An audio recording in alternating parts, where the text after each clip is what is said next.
Kay hadirin kirim masirifun Allah subhanahu wa ta'ala.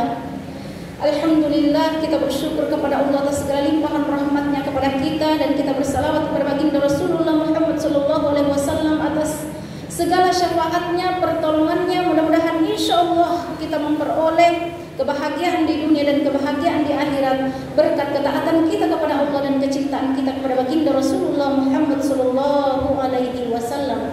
Allahumma sholli wa sallim wa barik alaihi. Sinina teman-teman lebih khusus lebih kay hadirin kay masih Allah Ta'ala. Pada malam hari yang penuh berkah ini, izinkanlah saya menyampaikan satu tema terkait tentang pentingnya kerjasama, kesalingan suami istri. Kesalingan itu artinya saling sayang, saling cinta, saling membantu, saling meringankan beban. Semuanya saling. Saling itu ada unsur kerjasama. Karena itu sini teman-teman lebih khusus lebih kay hadir neseliki si mata saling membantu. Bukan hanya dalam hubungan suami istri, tetapi dalam hubungan semua manusia. Sebagaimana firman Allah dalam Quran surat Taubah ayat 71. Terima kasih Allah Ta'ala. Wal mu'minuna wal mu'minatu ba'duhum awliya'u ba'din. Mukmin laki-laki dan mukmin perempuan itu saling membantu. Sebagian yang lain membantu yang lain. Saling membantu. Wa yuqimuna sholata wa ya'muruna bil ma'ruf wa yanhauna 'anil munkar. Mereka menyeru kepada yang baik dan mencegah kepada yang mungkar. Jadi dalam hal juga memberi peringatan, laki dan perempuan bisa saling. Laki-laki kadang memperingati perempuan, perempuan juga kadang menasehati laki-laki. Jadi jangan sampai kita merasa rendah karena jenis kelamin lain yang memberi kita nasihat, mengingatkan. Karena dalam hidup ini kita bisa memang saling. Ini ayat Al-Quran mengatakan, Quran surat Taubah ayat 71. Wa ya'muruna bil ma'rufi wa yanhauna 'anil munkar wa yuqimuna sholata wa yu'tuna zakah. Sama-sama juga ini, sama-sama melaksanakan sholat, sama-sama menunaikan zakat. Wa yuti'una Allah wa rasulah. Wa yuti'una Allah wa rasulah, sama-sama juga taat. Jadi taat kepada Allah, taat kepada Rasulnya. Ulaika sayarhamuhumullah. Mereka itulah yang kelak yang akan mendapatkan rahmat dari Allah. Innallaha azizun hakim. Sesungguhnya Allah itu maha perkasa lagi maha bijaksana. Nah, sini teman-teman lebih khusus lebihku engkai hadirin kira masih Allah Subhanahu wa ta'ala. Karena itu dalam kehidupan kita tidak boleh merasa lebih hebat. Kita tidak boleh merasa lebih tinggi, lebih kuat. Karena di atas langit masih ada langit. Di atas orang yang hebat masih ada orang yang hebat. Di atas orang yang luar biasa masih ada orang yang luar biasa. Neloraki pong Allah Ta'ala yamshuna 'alal ardi haunan turliwona yelino mapakatuna ale. Nah, salah satu bentuk mapakatuna ale adalah kesiapan kita untuk saling menerima, saling membantu, saling menyayangi, saling bekerja sama. Dalam Quran dikatakan wa ta'awanu 'alal birri wat taqwa wa la ta'awanu 'alal ismi wal 'udwan. Wa ta'awanu 'alal birri wat taqwa. Saling tolong-menolonglah kalian dalam hal kebaikan dan takwa, dan sebaliknya jangan saling tolong-menolong dalam hal permusuhan. Baik, sini teman-teman lebih khusus lebih mungkin hadir kesalingan, kerjasama, saling menguatkan. Iya. Karena itu dalam potret sebuah keluarga, sini teman-teman lebih mungkin hadir, itu ada 5 jenis keluarga yang harus kita pahami. Yang pertama, ada keluarga suaminya saja bekerja, istrinya tidak. Sebaliknya ada juga istrinya yang bekerja, suaminya tidak. Ada juga dua-dua bekerja, suami dan istri bekerja. Ada juga suami dan istri tidak ada yang bekerja. Dan yang kelima, ada juga namanya single parent. Hanya satu bercerai, terjadi perceraian dan ada anak. Maka siapa yang mengasuh anak, mereka lah yang disebut dengan single parent. Boleh jadi ibu yang mengasuh anaknya bercerai dari suaminya, atau mungkin suami yang mengasuh anaknya karena bercerai dari istrinya dan istri lari entah kemana. Itu namanya single parent.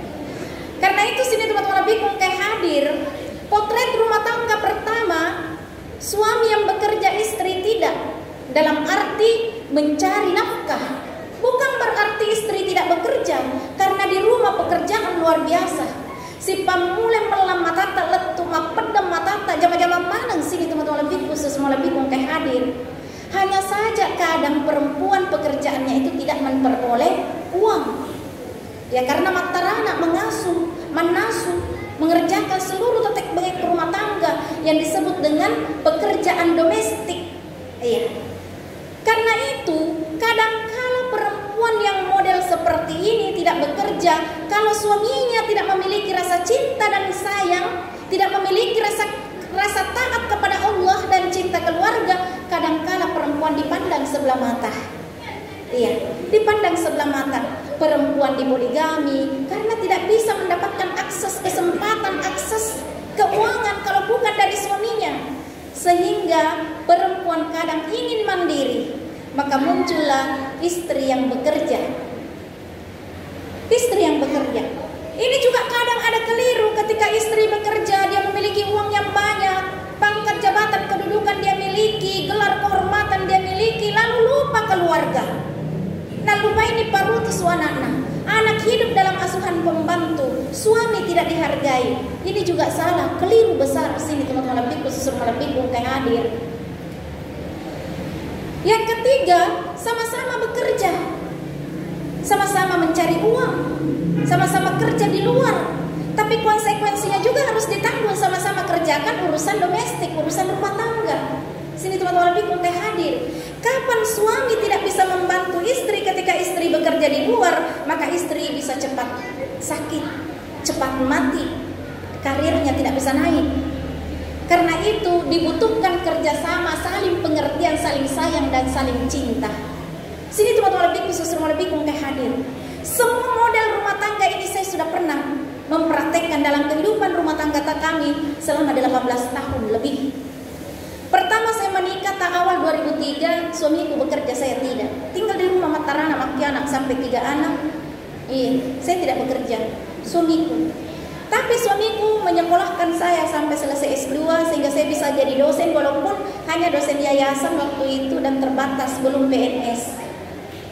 Setelah itu saya kemudian bagus pekerjaannya, terangkat jadi PNS. Kami dua-dua bekerja, sibuk di luar, sibuk di dalam rumah, sama-sama bekerja. Tapi kemudian karir saya lebih bagus. Saya PNS, saya kemudian dapat jabatan, saya aktif berdakwah, saya sangat sibuk, banyak sekali tugas di kantor. Saya harus menulis buku tiap tahun, saya harus menulis jurnal setiap semester. Banyak sekali tugas-tugas di kampus. Jadi saya minta suamiku, tabik sayangku, karena penghasilanku sudah lebih dari yang kita butuhkan. Alangkah baiknya kalau kita tinggal di rumah. Saya yang lanjut karena saya lebih berpeluang daripada suamiku, kasihan tidak jelas apa pekerjaannya. Tapi ada solusinya Pak. Saya kasih solusi suamiku, buatkan sarang walet. Maka beliau kerja walet. Kerjanya tidak tinggalkan rumah, tetap di rumah, tapi bekerja, ya kan? Itu. Lalu kemudian saya jadi ringan bebannya. Urusan rumah tangga tidak lagi terlalu repot urusi karena suamiku ternyata senang. Bahkan beliau berkebun, bukan hanya kelola walet tetapi berkebun di samping rumah. Ada tanah luas bisa dipakai berkebun. Itu jadi semua sudah ku jalani dan alhamdulillah kita bisa hidup rukun bahagia karena kuncinya adalah saling kerjasama, saling percaya, saling cinta, saling memuliakan, saling menghargai. Apapun pilihan rumah tangga kita Pak. Atau mungkin ada juga model rumah tangga yang keempat, suami istri tidak ada yang bekerja. Ada enggak kira-kira keluarga seperti itu? Kenapa suami istri ini tidak bekerja? Mungkin karena pengantin baru, wajar kalau pengantin baru. Tapi kalau minta nih karena anak-anak kumpi bola anak tuan monro, ya pondok mertua indah, atau masih di rumah orang tuanya tinggal karena orang tuanya kaya, taruh-taruh siri aleta.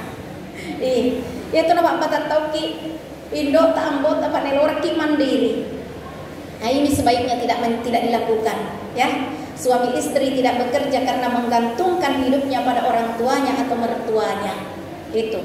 Walaupun orang tua kita kaya raya, walau mertua kita kaya raya, tetapi kita harus menjadi siap memegang tongkat estafet kelanjutan usaha orang tua dan mertua. Nah, maka kita harus dilatih Panggalong itu matuata dilatih bagaimana memanage perkebunan, perikanan, pertanian, persawahan. Orang tua kita pak bisnis, dikelola bisnis, belajar untuk berbisnis supaya nanti kita sudah siap untuk menyambung ekonomi keluarga. Nah, ini. Lalu kemudian ada juga model kelima ini, single parent. Iya, hanya sendiri merawat anak, mengurus, mengelola rumah tangga. Banyak juga yang sukses. Banyak yang sukses kalau ikhlas menjalani dan tekun dan punya ilmu dan skill. Hanya saja pandangan masyarakat lagi. Kalau kita hidup menjanda, mungkin kalau dulu tidak ada beban. Tapi kalau janda keluar dari rumah disorot, mata demikian tajam memandangnya, pegas lolok-lolok. Apalagi tengah benina lisu. Ini tantangan bagi perempuan-perempuan yang single parent. Karena itu masyarakat harus bisa memandang bahwa itu bukan pilihannya, tapi itu adalah takdir.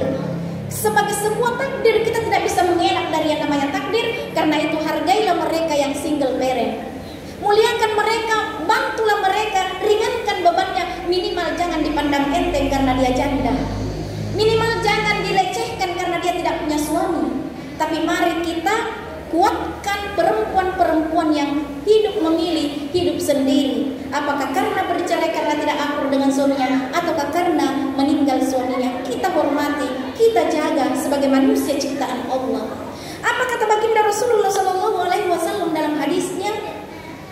Irhamu man fil ardi, sayangilah makhluk bumi.